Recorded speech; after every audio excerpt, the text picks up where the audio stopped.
So the purpose behind this video is to demonstrate strapping that is very useful when it comes to dealing with some of the heel pains, whether it's good old-fashioned plantar fasciitis or heel fat pad syndrome, or soft tissue stress issues where the foot elongates. So while I might have given you some of these strappings to do, I'm just going to show you a number of them, and then you can include or exclude them in the comfort of your own home. So my model here has a flat foot, so we're going to add an extra step in called a low dye tape. So you'll see that comes around the corner here. But the question was, is there an order to put these on? And generally speaking there is, because the order that you put them on in can help secure the tape in underneath it. So I will see if we can do this video as a one-shot wonder. The tape that we're going to be using with this demonstration is called kinesio tape. It's strapping tape, but it's got quite a lot of elasticity to it.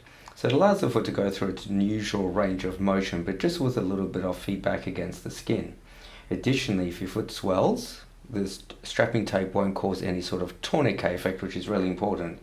So at any given time, with strapping tape, if you apply it and you find your toes turning purple, kind of the color of Smurfs, you've put it on too tightly. And please do yourself and me a legal favor, please remove it.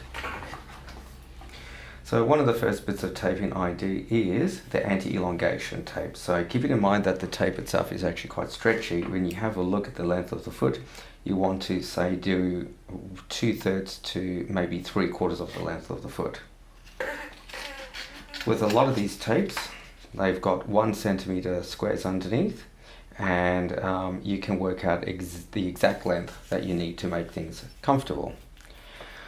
When putting the strapping on, when cutting it off, we always round the corners. It makes it less likely to cause the tape to roll. So the first bit we put on is the anti-elongation, and securing it in the middle of the foot, and then just pulling down. So holding the foot, you don't want to lift it too much, otherwise you'll elongate the foot already. We don't want that. And anyway, this is just a demonstration. Now the next one I'm going to do just really quickly and cheaply is the low dye tape. So given that our model is flat footed, we're going to put the flat foot edition on, which starts on the outside edge of the foot, goes underneath the arch and then goes up the leg, so that when weight is borne and the arch drops, the tape will resist that movement. For those people with high arches that we want to help roll in, we do the opposite. You come across the inside here, wrap around, and then go up the outside edge of the foot. Now positioning is important, but let's get a bit of tape on first, so just around the outside edge there. Then what we do is we actually hold the foot and then we pull, hopefully without getting that other tape pulled, easy across the front of the leg, and then up it there. So you can see it forms a J shape. Next thing that we do is what I call the heel teardrop. So once again, just a short piece of tape rounding those corners, and the idea behind this one is to wrap around and then have it loop in underneath the heel. The idea behind this is that it holds the heel fat pad in place to act as a great shock absorber. It pads the plantar fascia, and it's actually very good at helping protect the skin. So if you've got heel fissures and dry skin, this will actually help retain the moisture as well. This one can be a little bit more tricky to put on, so even I have to struggle a little bit. So we come underneath the heel, and then firm, and then roll in one side, roll in the other. And there we go, nice little heel there.